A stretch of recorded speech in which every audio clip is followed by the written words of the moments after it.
Hello friend, welcome to the last episode of Zuzucorn's Expert Mage Progression Guide. Our mage journey is coming to an end now, so let's end it off with a bang.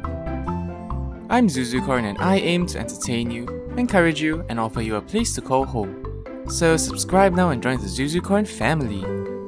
Last time, we got our amazing gear upgrades and also took down the lunatic cultists, triggering the final lunar event.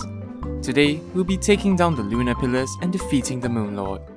Let's start right away with the Nebula Pillar, which is the mage-focused one. Against the pillars, it's great to use the Razorblade Typhoon. Their auto-homing property allows you to stun lock the enemies pretty easily, which keeps them away from you. The only enemy you really need to look out for are the eyes that shoot lasers at you. Those deal buttloads of damage. If you're unsure on how pillars work, they each have a shield that slowly depletes as you defeat enemies. Once you defeat a set number of enemies, the shield disappears and you can damage it directly. Also, it's fine if you die. Unless you're hardcore, of course. But if you're not, then you don't have to worry about the progress being reset. As long as you don't log out of the game, every enemy killed will be saved and will contribute to taking down the shield. Just keep it up and you eventually take down the Nebula Pillar. I really recommend doing this pillar first so we can get our mage weapon. So there we go. Don't forget to collect your Nebula fragment as well. I repeat, don't forget to do this or you'll cry later on. Also, don't miss any either. They're way too precious. Once you're done with that, place the Ancient Manipulator dropped from the Lunatic Cultist and craft the Nebula Blaze.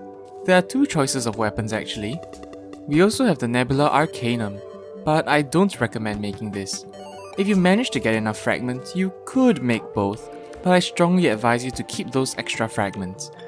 You can use them to resummon the Moonlord later on without doing all the pillars again. I'm on a journey mode world, so I'll just craft the Arcanum to show you, but trust me, just save your fragments. The Nebula Blaze fires balls of energy that deal really high damage, with a small chance of firing faster, stronger ones occasionally.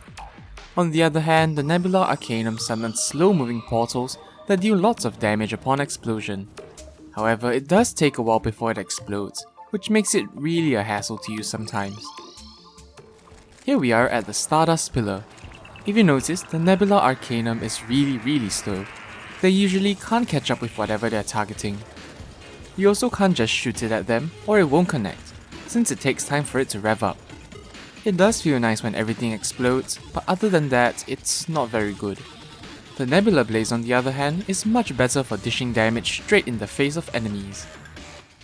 If you want to use the Arcanum, it's probably a better idea to shoot in front of you than to shoot it at the enemy. But it's still not that good for fast moving ones. Well, after all that, just take down the pillar as usual. Oh, almost got it that time. Well, there we go. Don't forget to claim your fragments too. Here we are at the Vortex Pillar. Just do the norm. Do watch out for some of the attacks though. If you get hit by one, you might get some clunky flight and just die. But it's alright, just keep it up and you'll be fine. By the way, you don't have to take down the pillars in this order. As long as you go for the Nebula Pillar first, you'll be fine. You know, this seems to be a recurring theme today. And no, I didn't forget, no worries. Right, so before we take down the 4th pillar, we need to do some Moonlord preparation. Visit your local steampunker and buy a Blendo-matic. Place it down and use it to craft some asphalt blocks. These are made using gel and stone and you need a lot of them, maybe about 2 stacks worth. These give you a really amazing speed boost when you run with them, which helps a lot for the Moonlord. Then find a nice place in the sky and start building a really long row of asphalt blocks. This will be our Moonlord arena. Try not to make it too high and not too low as well. This is a really obstructive build and I really dislike it. However, it's one of the most solid ways of dealing with the Moonlord, regardless of what class you're playing. It's a painfully slow process, just like making a hell bridge, but even worse. I really wish we had smart block placement for things like this. But too bad we don't and have to do things manually. So look, I've got a sky island here, which is not ideal. I should have made this entire bridge lower, but I really don't want to block my world out too much, so I'll just make do with it. Well, here I am, almost finished with my asphalt blocks. I'm tired and bored, so I'll just stop here. This is probably the part of every playthrough that I hate the most. Well, let me explain to you why asphalt is so good. Look, when you run on the asphalt blocks, you're almost at the speed of the Nebula Blaze, which is pretty amazing. On the other hand, the Arcanum is way too slow to keep up with us and the Moonlord, especially if you're firing it backwards. It just zooms away. Anyway, let's take down the last pillar to summon the Moonlord now. Make sure you have your potions prepared too. We only have 1 minute before the Moonlord appears, so get things done before you take down the last one. The solar pillar is likely the hardest pillar in general, so expect to die a few times. Here's a tip too. If you find where the biome starts, you can just hover near the edge. Enter the biome to trigger a few spawns, leave, then deal with them, and then repeat the process. This is a slow and steady way of progressing the events without dying too much. But if you're lazy and impatient like I am, just use brute force. Brute force. Eventually you will take it down, so collect the fragments and prepare for the Moonlord, who will come in exactly 1 minute. Before the fight, I actually recommend crafting some super healing potions, with greater healing ones, and one of each fragment. These heal 200 health, which actually helps a lot. Make sure you put them in the higher slots, so you actually consume them first. Then head over to your asphalt road and wait, and make sure you buff up beforehand. After 1 minute, the screen will flash and the Moonlord will appear. Immediately run to one side and keep your distance. There are too many attacks to talk about, but the most important one to look out for is the Phantasmal Death Ray, which is the laser from the middle eye. The Moonlord has 3 eyes, one on each hand and one on his forehead. The forehead one doesn't open all the time, so just focus on that one whenever it does. When it opens, it will fire off a laser that moves upwards. So when you see the charging particles, prepare to fly up and over his head. It might take a while before you get used to the timing, but it occurs at somewhat regular intervals. I don't recommend you to kill the eyes on the palms just yet. Killing one releases a true Eye of Cthulhu, an enemy that will continually barrage you with attacks. The worst part is, you can't kill them off, so try your best to release all the eyes at the same time.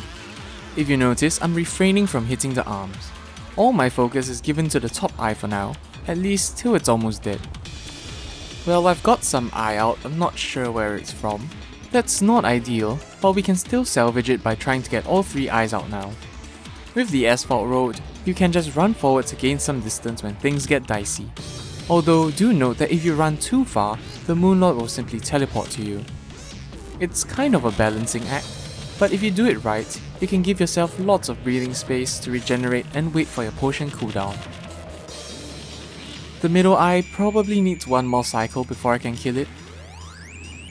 The laser should be coming out soon.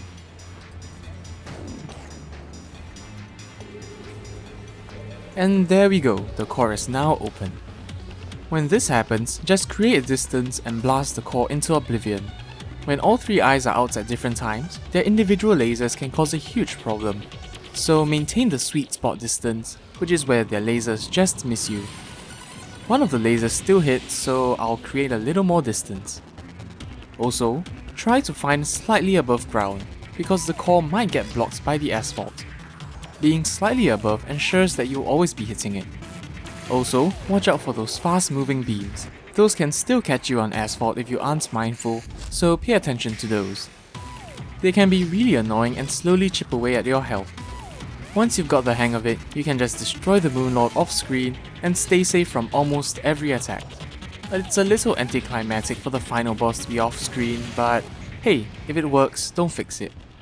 And there we go, we have defeated the Moonlord as an Expert Mode Mage. Congratulations, your mage journey is now complete, so pat yourself on the back. Internalize your victory and claim the sweet loot.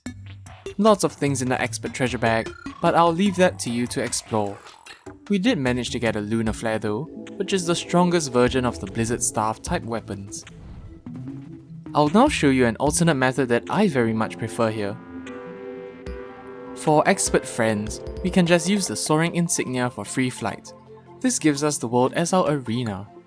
This is from the expert Empress of Light and we can probably replace the worm scarf or something. My accessories aren't ideal by the way, try to get an emblem maybe. And what would be good would be the Mage Emblem, Master Ninja Gear, Wings, an Ankh Shield maybe, the Mana Flower, and whatever else you think is good. I like boots, so yeah. It's really flexible and up to you. If you listened to me earlier and only crafted the Nebula Blaze, you might have enough fragments to craft a Celestial Sigil, which takes 20 of each fragment. This summons the Moonlord directly without going through all the pillars again, which is honestly a huge time saver. It's great for Moonlord rematches if you die the first time as well.